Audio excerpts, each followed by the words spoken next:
안녕하십니까 구독자 여러분. 오늘은 25년 1월 12일입니다. 전국 영업용 화물차 번호판 시세 좀 알아보겠습니다. 먼저 대표님 본인 소개 좀 해주세요. 예, 안녕하세요. 전국구 영업용 칼산상사 이원복입니다. 네, 대표님 새해 들어서도 화물차 번호판 시세는 그대로죠?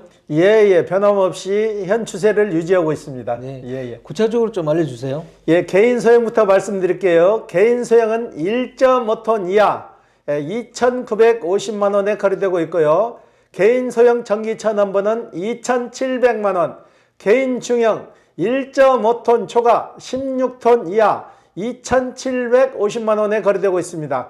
개인 대형 16톤 초과 3,600만 원에 거래되고 있고요. 트레라 5,800만 원, 덤프 5돈 3,600만 원에 거래되고 있습니다. 네, 대표님 새해 들어서도 화물 경기는 별로 안 좋죠?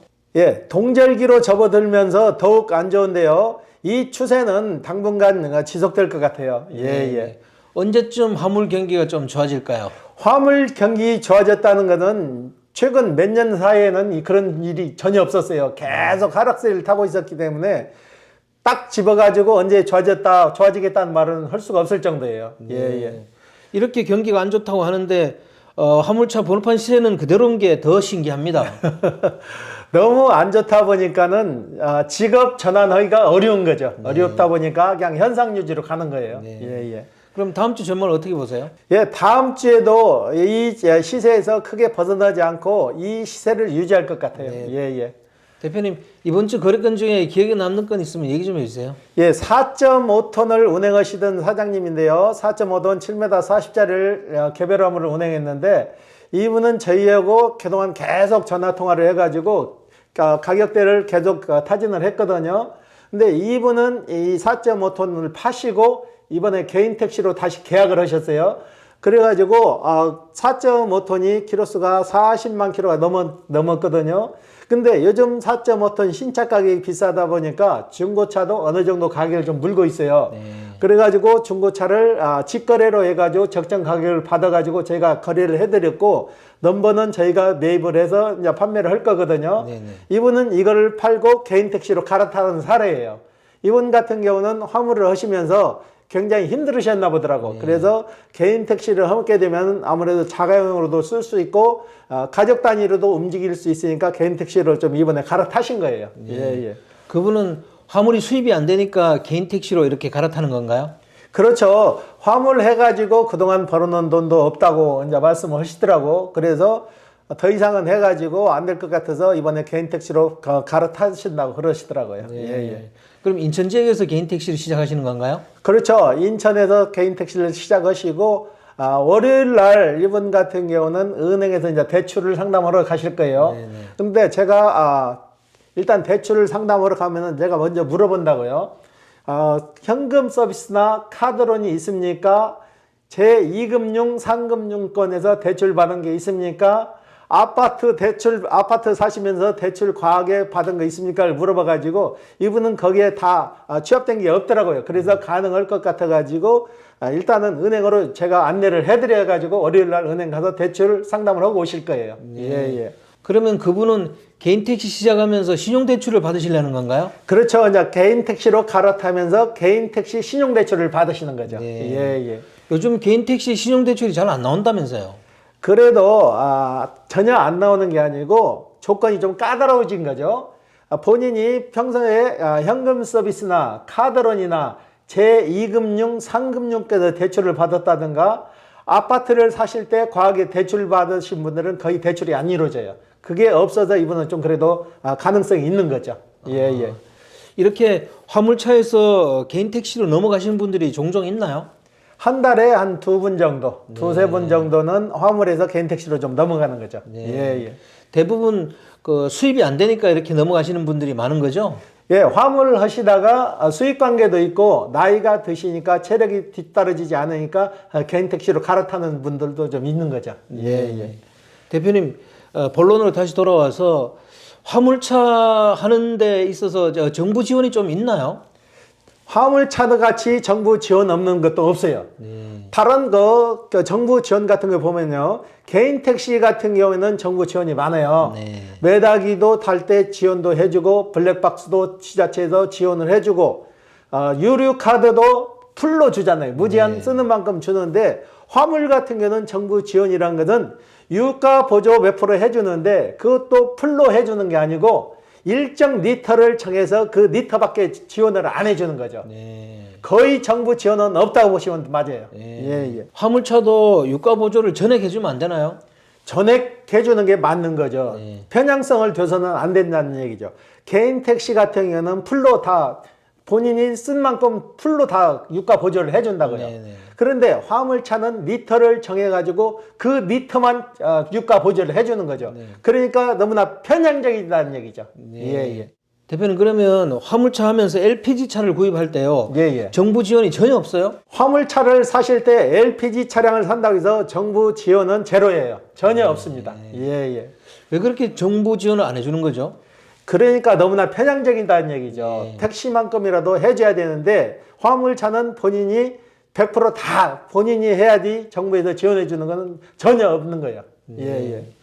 아, 소상공인의 발이 이게 1톤인데 정부에서 그분들을 위해서라도 조금 지원해 주는 게 맞다고 봅니다. 당연히 지원해 주고 차 살 때마다 한 번 사고 두 번 사고 세 번 살 때마다 정부에서 지원을 해 주는 게 맞는 거죠. 네. 제조사에서 해 주는 것도 있지만은 정부에서 해 주고 가장 큰 문제는 유류세 지원이에요. 유류세 지원이 리터를 정하지 말고 풀로 해주라는 얘기죠. 네. 그리고 지금 유가 보조도 많이 해주는 게 아니에요. 그 리터에서 적정 금액을 정해가지고 리터당 얼마 해주는데 이것도 정하지 말고 풀로 해주고 50% 이상 해주라는 얘기죠. 네. 유가 보조도. 예, 예. 네. 정부가 지금 대기 환경 정책을 친환경 정책으로 가져가면 그렇다 그러면 그 화물차 LPG 구입할 때 정부 지원을 좀 해줘야 되는 게 맞다고 생각하는데요.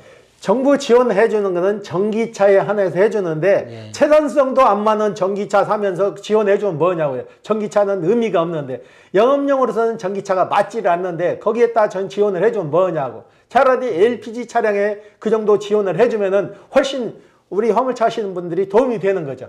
전기차는 화물차 하시는 분들이 많이 선택 안 한다면서요. 할 수가 없는 문제가 전기차는 충전해서 가는 키로수가 너무나 적다는 얘기죠. 네. 장거리를 가게 되면은 지금 휴게소 가보세요. 휴게소 가면은 전기차 충전기에 꽂혀 있는 건 전부 다 전기차 1톤 차들이 전기차 충전기를 다 잡고 있다고. 이분들이 장거리를 한번 가면 한 번 충전해서 500km, 600km를 가는 게 아니고 겨울 같은 경우는 전기차가 충전을 풀로 해서 가도 키로수가 많이 나오질 않는다고요. 그렇기 때문에 계속 충전소를 거쳐서 가야 하기 때문에 안 맞는 거죠. 네. 지금 정부 입장이 친환경 정책으로 바뀌었는데 우리 그 화물협회 같은 데서도 이런 걸 갖다가 적극적으로 알리고 해가지고 좀 정부 지원을 받으면 안 될까요?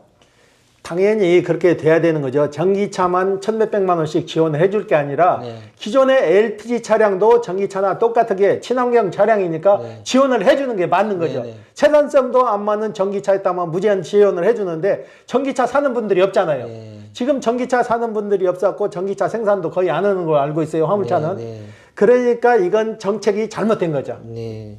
협회에서 유가 보조 같은 건 좀 전액 지원해 달라고 정부에다가 강력하게 좀 요구할 필요가 있는 것 같습니다. 그렇죠. 화물차는 산업의 원동력인데 화물차가 활성화가 돼야 물동량도 살아나고 모든 게 원활해지는데 이게 지원이 없으니까 너무나 힘들어지는 거죠. 네. 새해 들어가지고 화물차 업계에 진입하려고 대표님 찾아오시는 분들이 좀 있습니까? 띄엄띄엄 한 분씩 오시는데 전에는 제가 평균 한 달이면 40대 50대 정도를 매매를 했거든요. 화물차를. 근데 요즘은 많이 빠졌어요. 많이 빠져서 한 달에 20대 정도 매매를 하는데 뭐 며칠 전에 해외에서도 전화 온 사례가 있거든요. 계속 국제 전화로 와가지고 제가 전화를 안 받았어요. 두 번, 세 번 해서 계속 끊어버리니까 그분이 문자 메시지 들어왔더라고요. 보이피싱 아니니까 전화 좀 받아달라고. 그래서 전화를 받았는데 이제 귀국을 해서 와가지고 화물차를 하려고 그런다고 하면서 저한테 상세히 그걸 물어보더라고요. 그분 같은 경우에도 해외에서 저희 유튜브를 보고 국내 시장을 너무나 몰라가지고 화물차를 시작하려고 그러는데 동향이 어떻겠냐고 물어봐서 제가 상세히 답변을 해드렸어요.